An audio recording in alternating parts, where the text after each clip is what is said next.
You're listening to Public Safety First, a podcast to help you learn about the First Responder Network Authority and how you can be part of the future of public safety technology.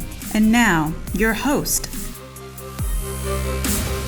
Welcome to the Public Safety First podcast. I'm Ed Parkinson, the CEO of the First Responder Network Authority. Today, I'm honored to be joined once again by retired Chief Harlan McEwen, a true leader in the public safety community and considered to be the founding father of FirstNet. Certainly, I am one of those true believers. Harlan's extensive career in law enforcement included leading 2 law enforcement agencies in New York and later serving as a Deputy Assistant Director of the FBI. Harlan was the chair of the ICP's Communications and Technology Committee for nearly 40 years and served as the first chair of the FirstNet PSAC. A key leader in the fight to bring the reallocation of the D block to public safety and ultimately the creation of FirstNet, which, as many of you remember, was on February 22nd, 2012, which was just a little over 9 years ago as we record this podcast. So, Harlan, it's terrific to see you again, my friend. It's been a little over 2 years since we've last done this. I think our last podcast was on December 2018. Yes, Ed, it's great to talk with you again. Well, let's just dive straight in. As I mentioned, we've just celebrated the 9th anniversary of the signing of the legislation that you were so instrumental, along with many others, ensuring the passage of the FirstNet statute. And you were there at the start of it all. I remember some of the conversations that we had back when public safety was lobbying for the spectrum. The community of public safety really came together to create this legislation. And now here we sit 9 years later. Could you give me your reflection on where we thought we may be versus where we are really today? Well, let me just spend a couple of minutes talking about the beginning. Like you said, I've been there from the beginning, in some cases long before most of the people who got involved in the final ramp to get the legislation passed. The starting point for most of this happened, as you may recall, with a meeting that was held with the various commercial carriers in attendance, where they all said they would never give public safety priority on their networks. That statement by the major carriers was the straw that broke the camel's back when public safety said we have to do something, because if they're not willing to work with us, we have to do something different. And so that began the effort by public safety. It started, first of all, with all of the major public safety organizations, the IACP, the fire chiefs, major city chiefs, the sheriffs, the EMS officials getting together. Then we moved to get the big 7, the national governors, the conference of mayors, association of counties, and so on, all of the big national government organizations. Then we moved to Congress to get bipartisan support. That wasn't easy, but eventually we got the bipartisan support. And then the last piece of the puzzle was to get the president to the administration to agree to sign a bill if it was passed. And current president, then Vice President Biden, was instrumental in convincing President then Obama to sign that legislation. So all of that is important for those people who are just now starting to pay attention to what's going on. The other part of it is that the FirstNet Authority, of which you are now the CEO, and that's wonderful in my view because you understand public safety, you've been there, you were in the House at the time we were discussing the legislation, and you've been with us from the very beginning. In addition, you have a wonderful staff supporting you. And we have a great FirstNet Authority board of directors, which has changed, of course, over the years since the legislation was passed. And then there were government representatives and industry reps that came to our aid and continue to participate today. So all of that as the foundation for the success of this program is important to mention. And what's also, I think, important too, Harlan, is there were people and organizations that played key roles along the way. And then they played their part and were able then to step back and let others come in. And I think that's just indicative of public safety. It's not so much about who gains the credit. It's about the mission and the mission of getting this program over the line, which you've seen from front to where we are now. Yeah, well, there were lots of doubters. You know that public safety, when it comes together and collaborates like with the Big 7 and others, eventually they're going to succeed. It takes a long time to get Congress to do anything, but when you're persistent, it happens. So I just want to make mention of that. And then to answer your question about, my reflection over the advances of the past 9 years, it's been phenomenal. The support of all those people that I just mentioned in getting it going and continuing to support it has been absolutely essential. The technology over the last 9 or 10 years has evolved. Just the developments of wireless broadband and the various smartphone technologies, devices that have come to fruition, it's just phenomenal. We had the vision for a lot of this, but really never expected the kinds of advances and good things to come out that have happened in this time period. I think that's a really good point you make there, Harlan, because it's really the art of the possible, is it not? We see these incredible tools that exist in the private sector, in our commercial lives, in our private lives day to day. But to see them now being accessible to public safety, things like compact rapid deployables, FirstNet push-to-talk, FirstNet mega-range, Z-access solutions, these are just solutions that have just come out in the last month or two at FirstNet, yet these are world firsts. And I think that's so exciting. Give me your reaction on the progress we're making in these areas and where you hope to see these go in the future. Well, these announcements that came out of AT&T are really exciting to me. The Z-access solution, the whole issue of being able to find not only the public when we need to find them in an emergency, but our public safety personnel, police, fire, EMS personnel, if they're, say trapped in a building, particularly for fire service, if they're fighting a fire inside of a building and they get disoriented and they can't find their way out, it's critical that the command structure on the street is able to get into the building and find them with some kind of expertise. And this is something that we've been talking about a long time. The fact that now the FirstNet Authority and AT&T has come together to offer this solution is really wonderful. It's a big deal. And it also applies to law enforcement and situational awareness, where we need to know where personnel are when we're dealing with a major event. The FirstNet mega range, high-powered user equipment, I'm personally engaged in that. I have installed in my personal vehicle a Sierra wireless router. I have a new AirGain high-powered user equipment mega range antenna and device, and I'm doing tracking now in my home area. So I can, for instance, my device has both FirstNet and, one of the other commercial carriers, and I can track the difference in coverage. I can see where the high-powered devices have a major impact in the rural areas. But all of these developments are wonderful.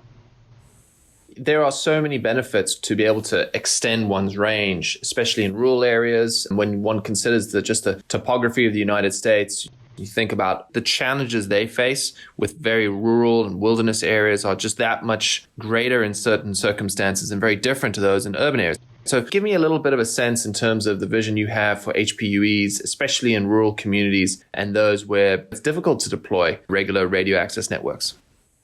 Well, first of all, I think it's important to make clear that no network, including FirstNet built by AT&T, will ever cover every inch of the terrestrial ground in the country. There are areas in the west, in the Rocky Mountains, in the deserts, in other places where there will never be terrestrial coverage. And so we have to recognize that. What we're looking at, though, is how to extend the terrestrial coverage that FirstNet offers in the rural areas. In my area, we have what we call hills. They prevent us from getting coverage in certain areas. They're quite different than the mountains and the Rockies and so on.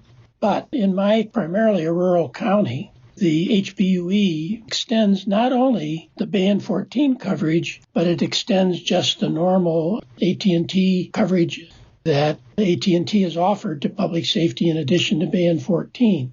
It's exciting because I've been working with one of our local ambulance services where they do a run pretty regularly from Ithaca, New York to Sayre, Pennsylvania to a trauma center at the Robert Packer Hospital. And there were quite a few dead spots between Ithaca and Sayre. And so we tested the various networks and found that there were gaps. When you add the FirstNet HPUE, the mega range HPUE to it, it almost totally eliminates those gaps. I mean, I think it was less than a mile of gap on a 41-mile trip. Frankly, this is just the beginning, right? And I think that's the wonderful part of all the solution sets we just talked about. It's the same with any sort of version 1, right? There are the little changes one has to make in time, and version 2, version 3 will only get better and better. And ultimately, I think that'll be tremendous to see that kind of growth and that kind of improvement for public safety. It's important for me to mention, Ed, the fact that you and the FirstNet board and AT&T have been investing in a major sort of way in expanding the coverage of the FirstNet network in the country. This has been phenomenal. That's great to hear, Harlan. I know we've just recently talked a little bit about publicly, FirstNet now covers 2.71 million square miles and more to come. We have a 25-year contract with AT&T. Yeah. We're looking to expand coverage, not only through traditional RAN deployment, but also leveraging technologies like HPUE, leveraging technologies like deployables. So I think that the future is bright for public safety. And the key part of that is public safety involvement. I think what's clear about the FirstNet system and how it differentiates itself from others is public safety is at the heart of every decision make that the authority does. When we think about investments, we pull those investment ideas from public safety. Our PSAC has done a tremendous job at really identifying key areas that need attention by the authority. Our roadmap focuses on 6 core domains, and each of those is shaped and crafted by public safety. So I think to your point earlier about the differentiation that our network is starting to make in the lives of the women and men out there who serve, it's their involvement that is going to make their network even stronger. Yeah, I would agree. You mentioned the PSAC, and the fact is that the PSAC has served an important role in how this is all developed. As you know, when I was appointed the chair of the PSAC back in the fall of 2012, it was left to me to recommend how the PSAC might be organized and function. And my recommendation, which was followed, was to have a very broad group of individuals, not only from public safety, but from local, state, and federal government, from industry, that represented a cross-section of people to give the FirstNet Authority staff and the board our best advice on things that public safety needed and wanted. And I'm pleased that most of this was followed almost to the T. It was instrumental in the development of the RFP that eventually ended up in the contract award to AT&T. I learned my lesson years ago, Harlan, that whenever you speak, everyone should listen. So yeah, point well taken. That's, I think, the fundamental, again, to the success of the program.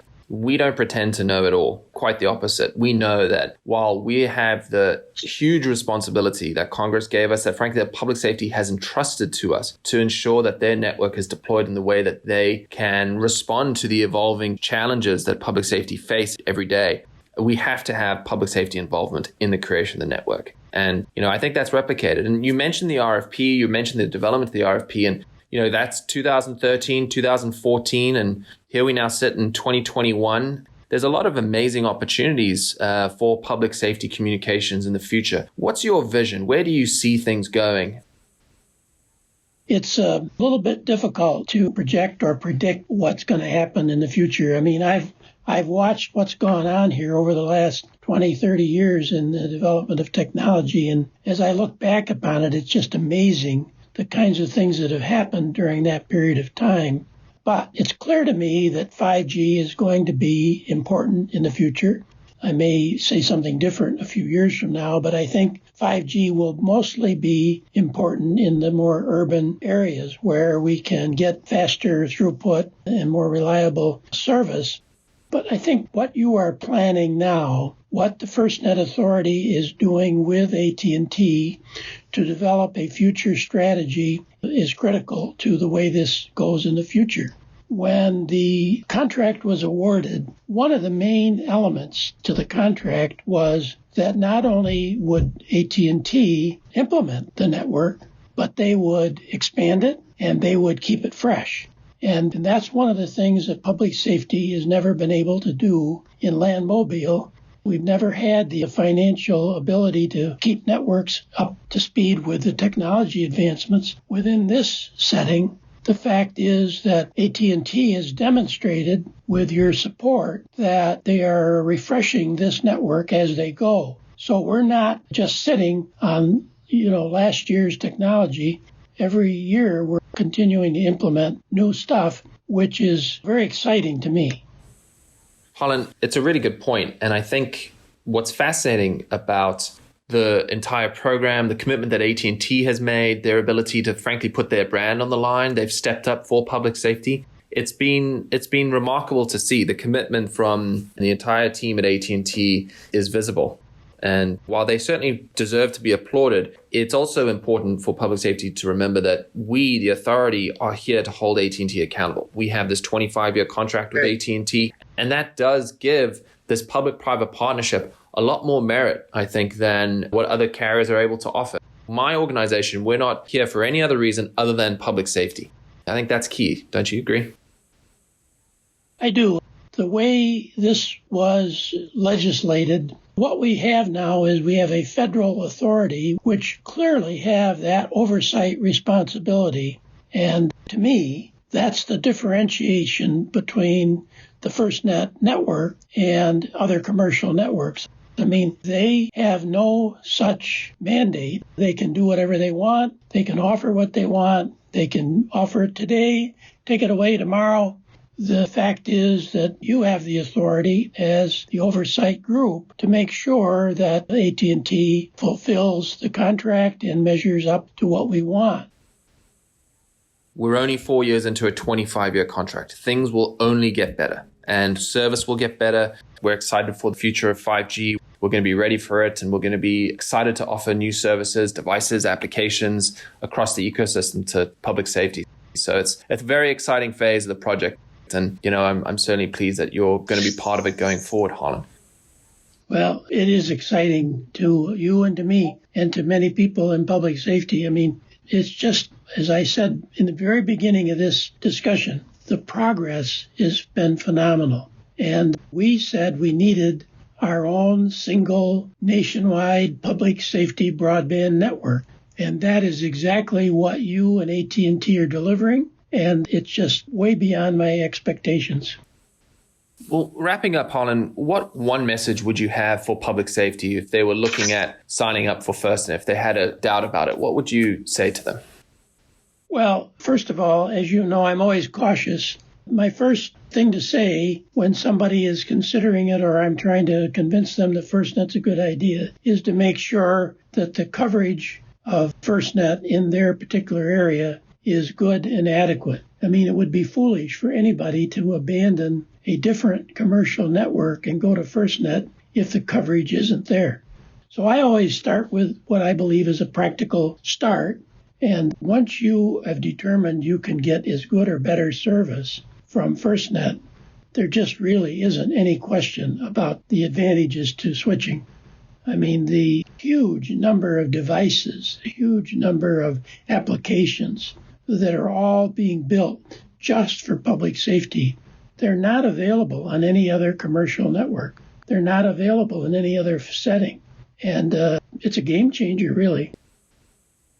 I feel very fortunate to have been part of the group of people who worked on this back in the day in 2011, 12, when the legislation was being thought up. Was fortunate enough to be one of the first members of the team here at the authority and to see the evolution of the program to where we are today. We invested hundreds of millions of dollars already into our future 5G.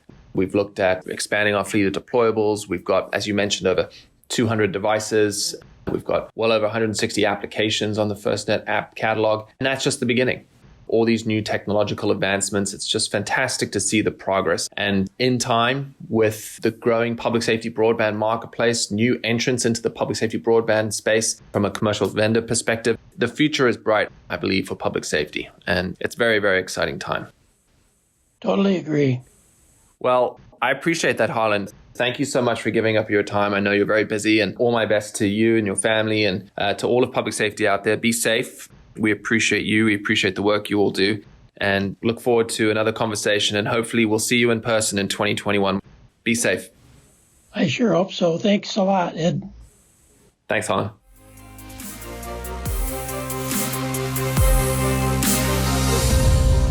Thanks for listening today. We're excited to have you join our podcast community. Make sure to subscribe on iTunes, SoundCloud, and YouTube. You can learn more about the First Responder Network Authority at FirstNet.gov and learn about FirstNet products and services at FirstNet.com.